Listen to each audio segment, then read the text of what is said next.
What is up, you lovely, lovely people? It is Jason Space, and if you couldn't notice, I have a bit of a different setup. I have a microphone now. I thought that if I'm going to be doing this as a hobby, I should at least invest into some nice equipment, so I got a microphone. So hopefully my audio will be a lot better than it was in the first video, because I'm very well aware that it was not the greatest. But anyway, today's topic, I'm going to be talking about my experience being a transgender teen, and when I first noticed the warning signs, when I came out, and just how I feel about me being transgender and what my plans are for the future.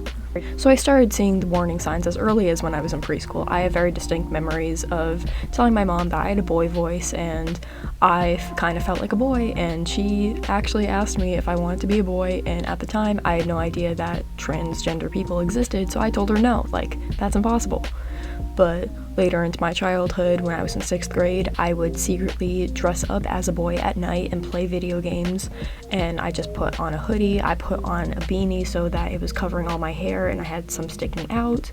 I would tell people in the games that I was a boy. I just went in complete incognito mode, and I never told anybody about it, but I still have pictures to this day on Snapchat of me in my boy persona, I guess. And it's very strange looking back at that, especially when I look at myself now, like how far I've come. It's a lot. So I first really realized I was trans in the beginning of 2019. Around that time, I was really starting to question my gender because I really realized how uncomfortable I was being in a female body. And I had that thought, like, am I trans? Like, am I actually a guy? And I would just suppress it. Like, I don't want to think about that because transitioning is such a big deal. It is truly life-changing, and it is just a very, very big change in your life, and I didn't want to deal with that. So I just ignored it, or at least I tried to. But eventually it got too hard to handle. I couldn't just hold it inside anymore, especially because I was getting increasingly very dysphoric, because usually when you realize you're trans, your dysphoria levels just kind of skyrocket. You go from to it gets bad. I was wearing hoodies and baggy sweatpants every single day to school. I didn't have a binder, but I would make makeshift ones, just layering on sports bras. I was very, very, very uncomfortable in my body, and looking back at that time, it's very painful to think about because I really was just so uncomfortable, and I'm so glad I am where I am now. Around the beginning of sophomore year, and I'm basically still in my sophomore year, school just ended, I'm going to be a junior, so this wasn't that long ago, was when I finally came out. And I actually first came out when I was in the mental hospital for the first time. I had started telling people that my name was Adrian, that I was actually trans, that I actually was a he, I was a guy, and I was afraid to tell the staff because I didn't know if they would report that and they would tell my mom. I wasn't sure of that, so I would just tell the kids I knew there.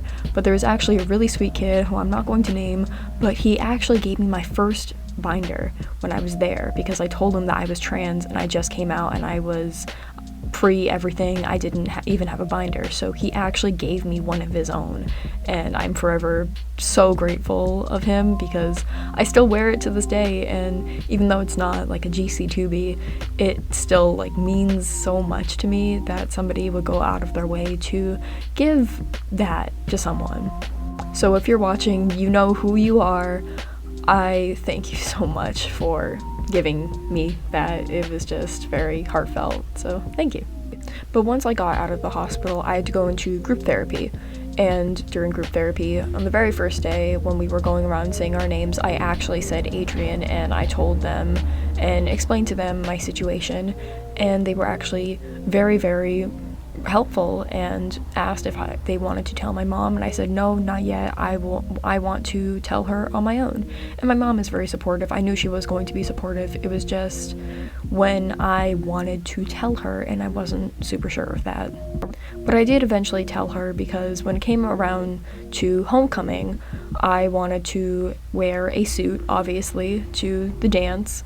So when we went shopping for stuff, I told her I wanted like a dress shirt and dress pants.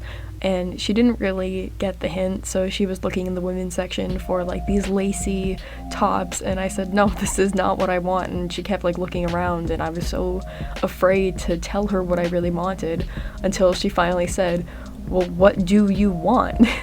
So I finally gathered the courage and I walked her to the men's section and I showed her dress shirts, and that was when she finally understood. And that was a very nice moment. There was a lady that came around, she gave me my measurements so I could get the best fitting shirt. And my mom actually asked me in that moment if I was transgender and if this was how I felt, and I was afraid to say yes, but I eventually did, and she was extremely supportive. So everything went smoothly with that, and I'm very happy it did. When it came to coming out at school, I actually came out on the night of homecoming.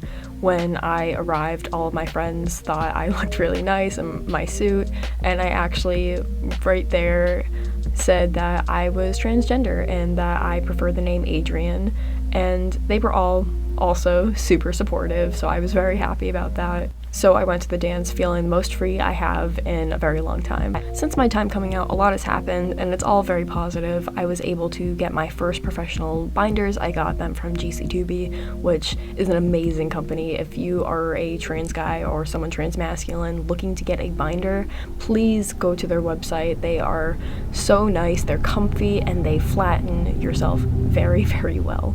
I have also been able to get a diagnosis for gender dysphoria, which, if you didn't know, here is a definition of it.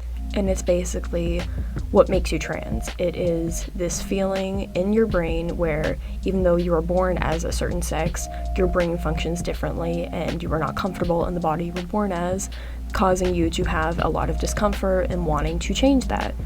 And I was able to get a proper diagnosis of gender dysphoria, which is required for you to start HRT, which stands for hormone replacement therapy, which basically means that I have to take testosterone injections. I haven't started yet, but we are in contact with a endocrinologist, which is the kind of doctor that helps you with that kind of stuff. And I am hopefully going to start HRT within months. I would have started it around the beginning of quarantine, but because of Corona and all of this crazy stuff happening, I haven't been able to. It's been delayed, which I'm quite upset about, but I am just happy that I've been able to get into this as quickly as I would. A lot of people, especially people in the UK, have a waiting list of up to 2 years, which I think is just insane, how these poor kids that just want to be themselves have to wait 2 years for that kind of stuff. It's very sad to me.